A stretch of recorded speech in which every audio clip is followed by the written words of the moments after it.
Hello everyone, welcome back to my channel English with Shasta. I am Shasta. Today we'll discuss the chapter number 5 of your particular book, Themes in Comparative Political Theory. The chapter name is बाल Gangadhar तिलक's views about Swaraj. ठीक है, तो मैंने 4 chapters cover कर दिए हुए हैं already, उनको आप देख लें. ठीक है, बाकी चैप्टर्स भी कर दूंगी. आई थिंक 5 ही बचते हैं अब, है ना. तो I will cover. So Bal Gangadhar Tilak views about Swaraj, इसके जो है वो आपको एक ही क्वेश्चन आएगा कि बाल गंगाधर के जो है वो व्यूज़ क्या थे स्वराज को लेके. ठीक है, और methods of attainment of Swaraj, ये क्वेश्चन आएगा. आपने पूरा का पूरा, ये 3 पेजेस का होगा, यही आपने जो है वो लिख देना है. स्वराज और उसका मीनिंग क्या है पूरा लिख देना है, ये आपने जो भी क्वेश्चन आएगा इसका. ठीक है, स्वराज क्या है.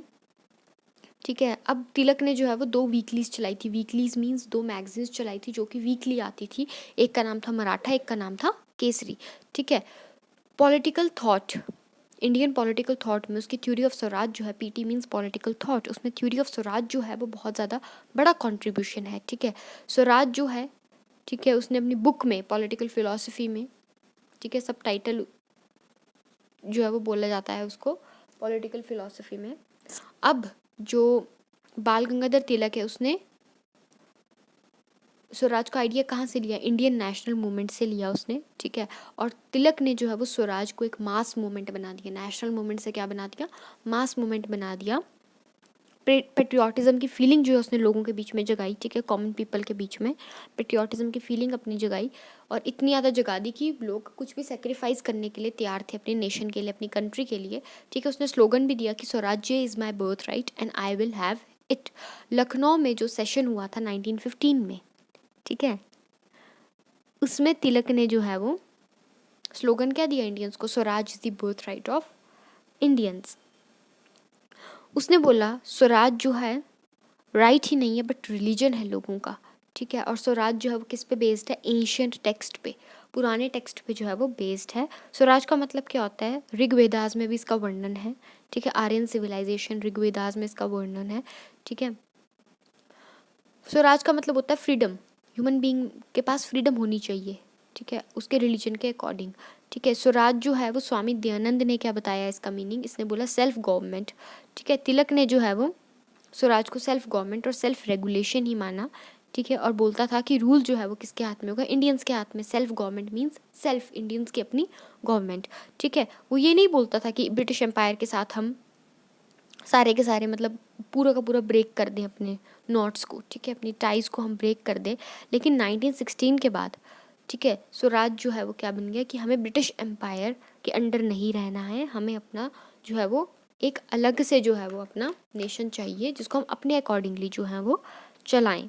ठीक है, I think you have taken the screenshot. So coming to the next point, nature of Swaraj. Swaraj के 2 नेचर है, एक सेल्फ रूल ऑफ इंडिविजुअल, एक है self rule of community. Self rule of individual में क्या है कि मतलब अपने हिसाब से सेल्फ रूल होगा इंडिविजुअल का अपने ऊपर, जो उसका मन करेगा उस तरीके से अपनी लाइफ जो है वो जिएगा.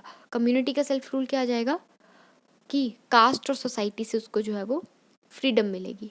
ठीक है, method of attainment of Swaraj.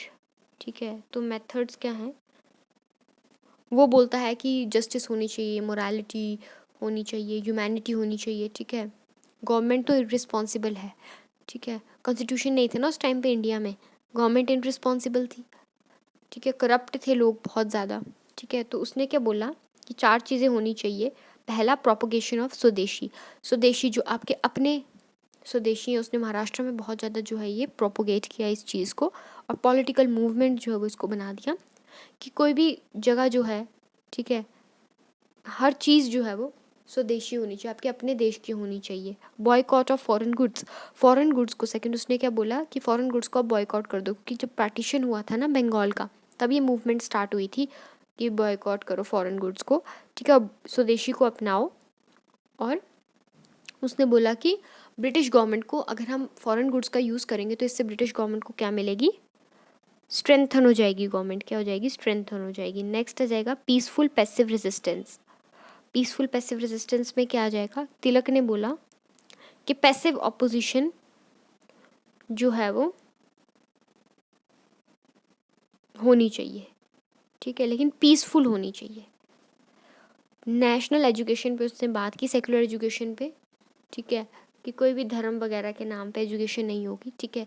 सब रिलीजन्स को इक्वली एक्सेप्ट किया जाएगा, रिस्पेक्ट किया जाएगा, ठीक है। नेशनल एजुकेशन की उसने जो है वो बात की। कोई भी क्वेश्चन आएगा आपने यही सब जो है वो लिखना है, यही सब कुछ 3 पेजेस जो मैंने आपको बताए, ठीक है। Okay then, take care, love you all, bye bye. इतना ही था, मिलते हैं नेक्स्ट वीडियोज़ में। आप ले लें स्क्रीनशॉट, वैसे आपने ले लिए होंगे, ठीक है।